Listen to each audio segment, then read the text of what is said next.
This field represents the bountiful green opportunities for retailers and third-party scalpers whenever NVIDIA launches a new GPU. Is that a tick? Parasites. The shortest possible version is that the 5060 Ti is 13 to 27% better than a 4060 Ti at 1440p. It's typically in the 20 to 25% better range. And then at 1080p, the new card is typically 11 to 24% better. That's a big range though. So most commonly we saw it was 18 to 20% better, again, than a 4060 Ti at 1080p. As far as the prior 3060 Ti from 2020, the 5060 Ti against the 5-year-old GPU at 1440p is between 16% and 39% improved. A very wide range, depends on the game. We'll look at this today. 1080p posts 21 to 40% gains, with one standout being Black Myth Wukong with ray tracing, and that one was above 50% uplift in the newer card versus the 3060 Ti previously, if we're going by just the naming. But the 3060 Ti was that interesting one where with the 4060 Ti launch, NVIDIA sometimes was worse than the 3060 Ti. So it has that to contend with as well, where there's some situations that the 5060 Ti may look equally better than both of those two cards because of that ranking previously. For older devices or possibly used candidates, the closest alternatives by performance to pay attention to in our charts today will be the 3080 and the 3070 Ti, which often flank the 5060 Ti, and then there's the 7700 XT and 7800 XT on the AMD side also flanking. But pricing is the big challenge today. NVIDIA says that this card has an MSRP of $430, with the 8GB variant that we don't have at $380, and the RTX 5060 non-Ti at $300 launching in May. The 5060 Ti cards today both launch with the reviews. Sorry, subject-verb agreement there. I said both launch. It's not because there's two models. It's because there's only two of them. I have 50% of the supply. Now today we only have the 16GB model. Maybe we'll look at the 8 later. So pricing is where we're going to spend a lot of time in the conclusion of the review, but let's get into the basics and all the benchmarks for now. Before that, we brought you this video with our brand new GPU paper launch t-shirt on the store featuring a GPU shredder. They're easier to shred when they're paper. And this t-shirt is currently enabling us to independently pay for all of our own expenses, flying around the country on no notice to learn about computer hardware pricing and the current situation and get answers for an upcoming multi-part series with multiple companies. The shirt features bright green paper emerging from a shredder with a GPU of a particular style being fed straight into it. It's available in 100% cotton or a highly breathable tri-blend. You might also like our PC projects and soldering mats and our anti-static mod mats for PC building, featuring pinout diagrams, screw tracking grids, and anti-static wrist straps. Grab any of these items on store.gamersnexus.net to directly support our independent reporting and reviews. Here's the deal for today. So full transparency up front. We are going to keep this review as simple as we possibly can for a few reasons. The first of them is that we're doing a lot of traveling right now for a big story we're working on. It's very difficult to work on GP reviews in the midst of all of that. But we still have a full review here for you in terms of all the game benchmarks, so you have enough to make a decision. But the other real reason to keep it simple for now is that we produce these reviews a little bit before the cards go live. In fact, right now, it's probably about 12 hours before they launch, 12 hours before the reviews go up. And so we don't know what the cards are going to be priced once they actually hit the shelves. And normally, we can try to rely on MSRP as at least a reasonably accurate barometer, where if you compare MSRP to MSRP, it kind of works. And if you compare street price to street price, it kind of works. But right now, the situation is too scattered for us to do that as reliably as typically. And so we need to just simplify. And then what we're going to do is kind of reevaluate the 5060 Ti in a couple days, either in hardware news or a separate video, once we see what that pricing shakes out to be. With that out of the way, here's a quick version of the specs. The short version, as we talked about in the announcement video yesterday, is that NVIDIA's RTX 5060 Ti ships in either 8GB or 16GB variants. The review samples we're aware of are the 16GB model. There shouldn't be any difference between these beyond the memory from what we're told. These cards have 4608 CUDA cores, 144 TMUs, and a gotcha box of ROPs when you pull the lever. Memory bandwidth is rated at 448 GB per second with a memory bus of 128 bits, which is why we have the multiples of 8 GB for memory between them. And the drivers might work. The RTX 5070 technically has a lower memory capacity than the 16GB model we're looking at today because that has 12GB of VRAM. Theoretically, they could do a 24GB model, but these options stem from the bus width and controller choices NVIDIA makes. The RTX 5060 non-TI will ship in May and have 3840 CUDA cores with an 8GB frame buffer, also on a 128-bit bus. AMD's competition will include, in theory, the RX 9060 class card, so there should be a 9060 and a 9060 XT. They've announced their existence, but we don't have any details as of filming this. Probably we're going to get those in May sometime closer to Computex or at Computex, but that's probably where AMD will be competing on price at least, and maybe performance. We'll see. Intel, they stop right now at the B580, so that's down a bit. That's in that 250 in theory price class, but even their cards have been affected by the situation where some of them are like $400. You should not pay that much money for a B580. So let's get into the review today. We're going to start with the benchmarks and then get into the pricing discussion at the end. At least the benchmarks are simple. Final Fantasy XIV at 4K is up first. This one was bad for the 4060 Ti. The card landed at an abysmal 41 FPS average as compared to the 3060 Ti FTW3's 48 FPS average. RIP EVGA. We explained this regression in performance in our 4060 Ti review previously, which we titled Do Not Buy. Spoiler alert, the conclusion was to not buy it. The 5060 Ti then isn't really competing with the 4060 Ti here. It's competing with the 3060 Ti. And against that, we see an uplift of 12% to 54 FPS average. The improvement over the 4060 Ti looks more impressive, but that's because the 4060 Ti sucks. The uplift over its 41 FPS average was 31%. For comparison, the 5070 78 FPS average was about 43% ahead of the 5060 Ti. Used 3070 and 3070 Ti cards might be worth exploring. We saw completed and sold listings on eBay ranging from $270 to $340, which would put them below the 5060 Ti if it even hits its marketed MSRP, which it probably won't. The 3070 is about equal to the 5060 Ti, with the 3070 Ti slightly ahead. AMD's 7800 XT is its closest performer to the 5060 Ti, landing at 58 FPS average and leading the 5060 Ti by almost 7%. AMD's RX 7600 falls way down the chart and runs at 32 FPS average, but then again, AMD does overall poorly in this particular game, with its 9070 XT down below 5070. We talked about that in the 9070 series of reviews. Finally, NVIDIA's claimed 50x performance increase over the GTX 1060 doesn't come to fruition here when not arbitrarily enabling and disabling favorable settings. The 1060 ran at 16 FPS average. 16 times 50 is 800 FPS, which would be 4 times the performance of the 5090. We've gone beyond an RTX 5070 equals an RTX 4090, and to an RTX 5060 Ti equals an RTX 9090. In reality, the 5060 Ti is 236% ahead. Still a big jump, but there's no need to stretch the truth about it. At 1440p, the 5060 Ti landed at 104 FPS average, which has it functionally tied with the 3070 Ti's 108 FPS average, and only slightly ahead of the 7700 XT's 98 FPS average, or the 3070's 97 FPS average. The lead over the 3060 Ti is now 16%, or about 25% ahead of the 4060 Ti. These gains are down from what we saw at 4K from a relative scaling sense. Lows are where you'd expect them to be for each card, so there's no meaningful difference there. The 5070 is about 47% ahead of the 5060 Ti, slightly up from the lead at 4K. AMD's 9070 ran at 126 FPS average here, producing a 22% advantage. The MSRP is higher, but then so is everything, including the companies that set these prices.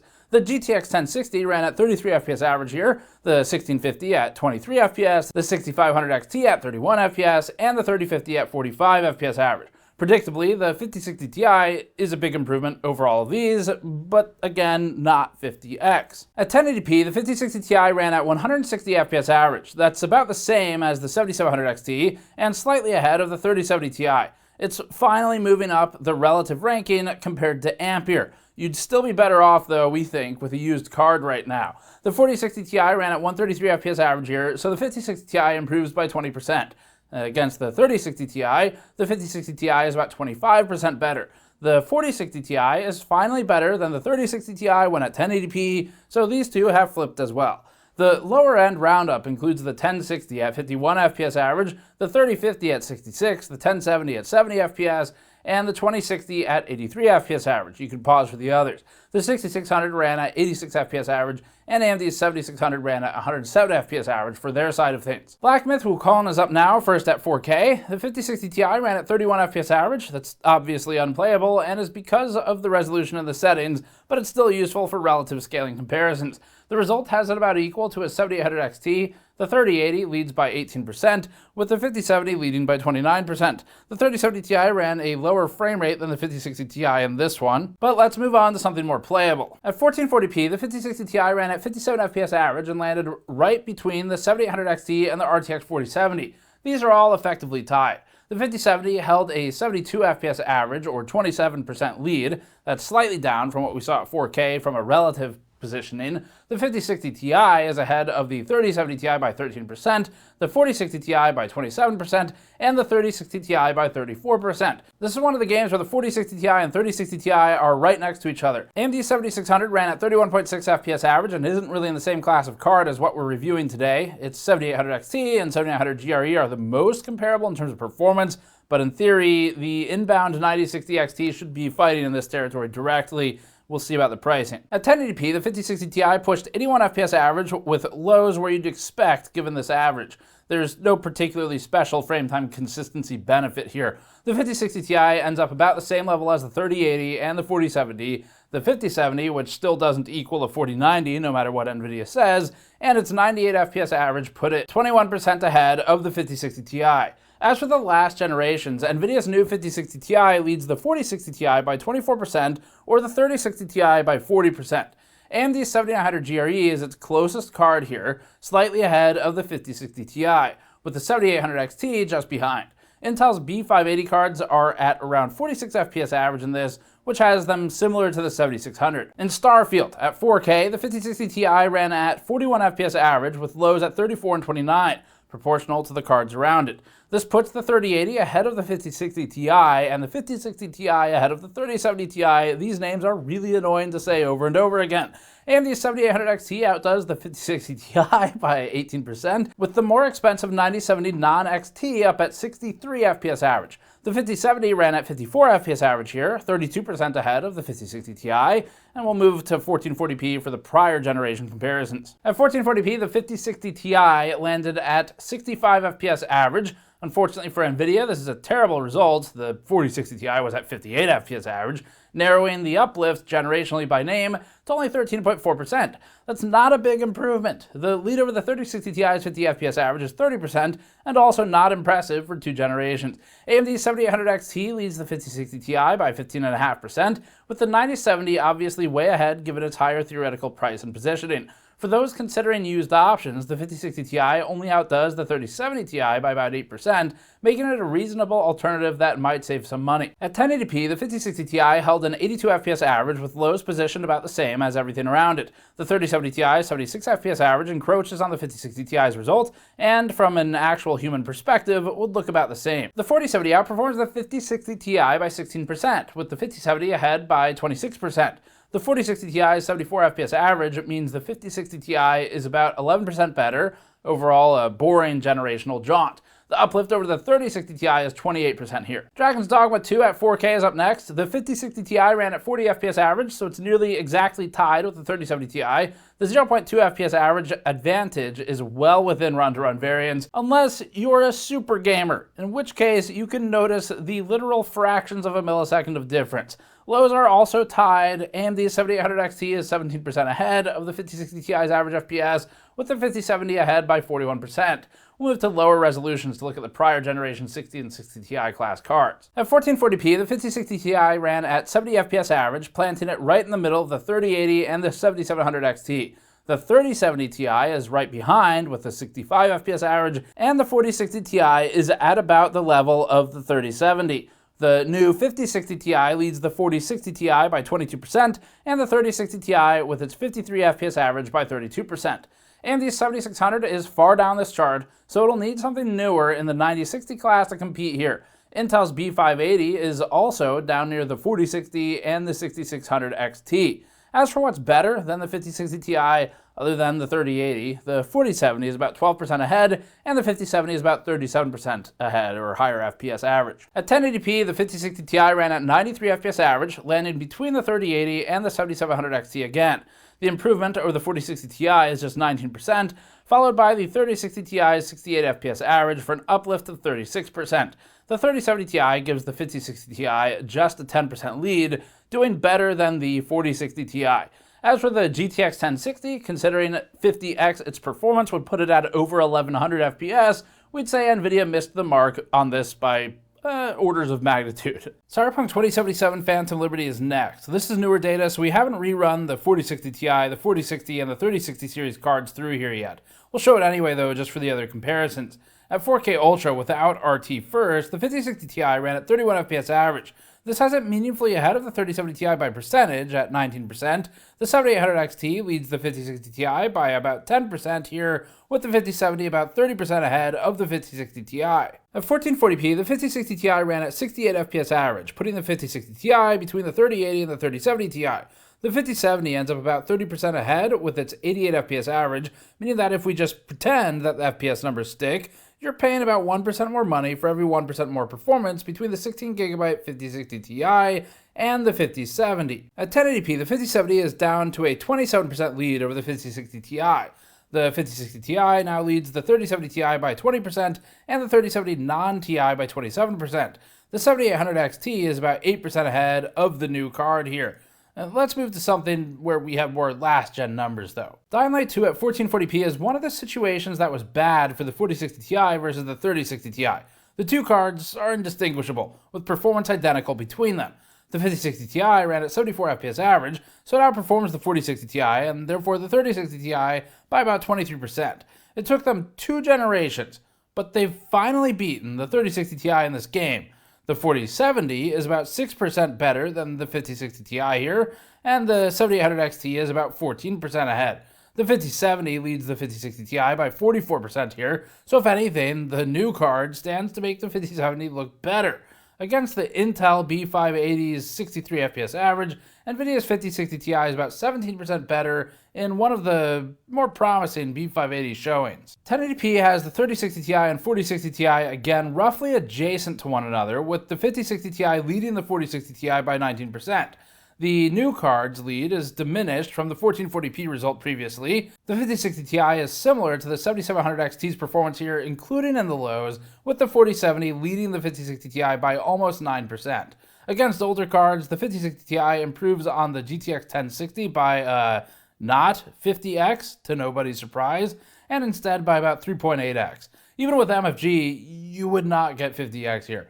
Maybe with DLSS at ultra shit quality and upscaling from 144p. We're not certain you could squeeze 50x out of this lemon though. You'd have to go out of your way to intentionally hurt the 1060 here. For those still on a 2060, you could expect about a doubling of performance to the 5060 Ti in a scenario like this. Resident Evil 4 is up now, and this is first at 4K without ray tracing. The 5060 Ti ends up performing about the same as the 7700 XT. The 4070 leads the 5060 Ti by about 10 to 11% here at 63 FPS average to 57, with the 5070 leading by 38%.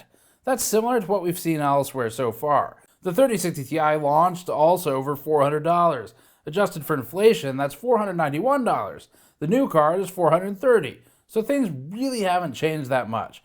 Price is similar or slightly lower, and performance has hardly improved. The improvement over the 2060 is about 135% for those of you on Torrent. At 1440p, the 5060 Ti leads the 3070 Ti by 13% and the 4060 Ti by 23%, followed by the 3060 Ti at 36.5%. The reduced resolution has benefited the 4060 Ti marginally, allowing it to distance itself from the 3060 Ti.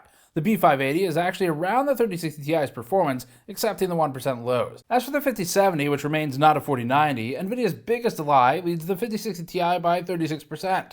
AMD still doesn't have a new and direct competitor here, but probably will in May in the 9060 series. For now, the 7700 XT is the closest and outperforms the 5060 Ti slightly, although there was a pricing difference at MSRP. It's more of just an academic comparison now. Ray tracing's up next. These games are generally a heavier load, so we have a mix of upscaled benchmarks and of native resolution benchmarks, but all of them are with RT on now. In Black Myth Wukong at 4K upscaled, the 5060 Ti landed at 29 FPS average. That has it ahead of the 9070, which is more of a problem for AMD than it is a positive for NVIDIA here. We already knew about this and this game's performance with AMD though, so this isn't really news. The 9070 XT ends up about tied with the 5060 Ti here, and actually the 3090 non-Ti at 29.8 FPS average is only about 3 to 4% ahead of the 5060 Ti. This game remains heavily favored for NVIDIA, especially with ray tracing. This is something we've talked about a lot now. The 5070 has a large lead over the new card at 40 FPS average, although its memory capacity can prove problematic in some of the heavier scenarios like we saw in Cyberpunk previously for that review. The 5070 leads by 39% here. The 5060 Ti also shows more meaningful gains over the 3070 Ti in this test than in some of the raster tests, at 31% improved. At 1080p upscaled, the 5060 Ti's 74 FPS average has it ahead of the 9070 XT, the 3090, and the 3080. It also leads the 4060 Ti by 19% and the 3060 Ti's 48 FPS average by 57%. The generational RT uplift is helping the 5060 Ti distinguish itself more here than it did when just rasterized. Against the first-gen ray tracing 60 class card, the 2060, we're seeing a 175% improvement. In Dragon's Dogma 2 at 4K and with ray tracing, the 5060 Ti ran at 35 FPS average and roughly tied, but technically led, the 3070 Ti. That has it better than the 2080 and 2080 Ti of years past, although the 3080 still manages to best the 5060 Ti. AMD's 7900 GRE outperforms the 5060 Ti slightly, with its newer 9070 cards performing up and around the 3090 Ti levels, but at a higher theoretical base MSRP than the 5060 Ti. At 1440p with RT, the 5060 Ti ran at 62 FPS average and kept lows consistent with the average. There's nothing particularly impressive or bad for the frame time consistency in the lows. It's just kind of where we'd expect it. The 4070 and 7800 XT are about 9% ahead of the 5060 Ti, and for that matter, the 3080 is around the same area. The 5070's 82.8 FPS average is around 34% ahead of the 62 FPS for the 5060 Ti. We've seen higher in some of the other games so far. As for the lower ranked cards, the 4060 Ti ran at 49 FPS average and yields a 26% uplift to the 5060 Ti. The 3060 Ti isn't far behind the 4060 Ti in this one, but at least they're in the order you would expect them to be. At 1080p, the 5060 Ti's 82 FPS average landed at between the 3080 and the 7700 XT again. This has been consistent. This result gives it a 20% improvement over the 4060 Ti and a 37% improvement over the 3060 Ti. Dying Light 2 is up next. Dying Light 2 at 4K upscaled with ray tracing has the 5060 Ti at 31.8 FPS average and exactly tied with the 7800 GRE for average and 1% lows. The 5070 improves to 43.7 FPS average, or 37% once again. This seems to be a fairly consistent percentage improvement to the 5070. At 1440p upscaled with the RT, the 5060 Ti ran at 60 FPS average. We haven't yet rerun the 4060 Ti and the 3060 Ti in this test, leaving us to compare instead of the 7800 GRE, where they're about equal, and the 3080, which remains a bit ahead of the 5060 Ti. The 5070 leads at 81 FPS average, or 34% here. At 1080p, we reintroduced the 4060 Ti and 3060 Ti.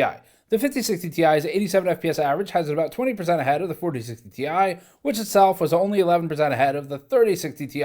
The B580 is actually somewhat close here, roughly tying the 3060 Ti. As for AMD, the 7800 GRE remains the next closest to the new card. Resident Evil 4 with ray tracing is up now, first with 4K and upscaled. The 5060 Ti's 67 FPS average has it tied with the 7700 XT, including in the 1% and 0.1% lows. The 4070 and 3080 lead these results, as they have for the past games. The 5070 leads the 5060 Ti by 36%, close to prior results. As for the 4060 Ti, the 52 FPS average gives the 5060 Ti a lead of 30% for one of the larger gaps. At 1440p, the 5060 Ti again falls between the 7700 XT and the 3080. The lead over the 4060 Ti is narrowed to 24% now, with the uplift over the 3060 Ti at 39%. In Cyberpunk 2077 Phantom Liberty at 1080p RT Medium, the 5060 Ti ran at 63 FPS average and sat between the 7800 GRE and the 7800 XT. The lead over the 3070 Ti is about 10 FPS average here, or 17%. The 5070's 82 FPS average has it 31% ahead of the 5060 Ti, down in relative improvement from the other benchmarks. At 1080p and with the RT Ultra, the 5060 Ti ran at 50 FPS average, which really is not bad when considering how heavy this workload is, just as an absolute number, but it was just ahead of the 7800 XT Hellhound in this one. The 3070 Ti hit 40 FPS average here, with the lows suffering for the 0.1% value. The 5060 Ti's lows are okay in this one, supported by the 16GB capacity. First of all, let's employ the rhetorical devices at our disposal. Is the 5060 Ti 50 times better than a GTX 1060? Absolutely not. There's no f***ing way. If you turn it to DLSS, ultra quality, and you run MFG, maybe you can get 50x. But if we just follow the logic here, I don't need my notes for this. That's what we're gonna do. You follow the logic. If a 5060 Ti is 50 times better than a 1060, I'm making a point here.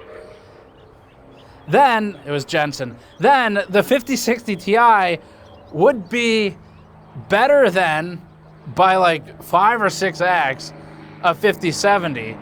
And a 5070, as we know from Jensen, God damn it. Does nobody want to hear my point about GPUs? The 5070, as we know, is equal to a 4090.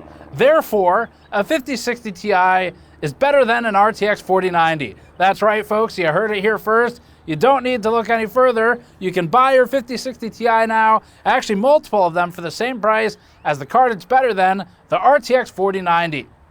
The 16GB 5060 Ti's MSRP is set at $430, whether or not we see it at that. That's better than the previous 16GB 4060 Ti's launch MSRP of $500, which was atrocious. The 4060 Ti 8GB model was $400, so 8GB more memory used to be a $100 upsell. But now it's a $50 upcharge, because nobody paid $100 for it with the 4060 Ti, and part of this problem is, if NVIDIA puts the higher capacity on the lower end cards, they might not be power enough to utilize it, or certainly the extra $100 in the case of last time is such a disproportionate increase in cost that it really just doesn't make sense.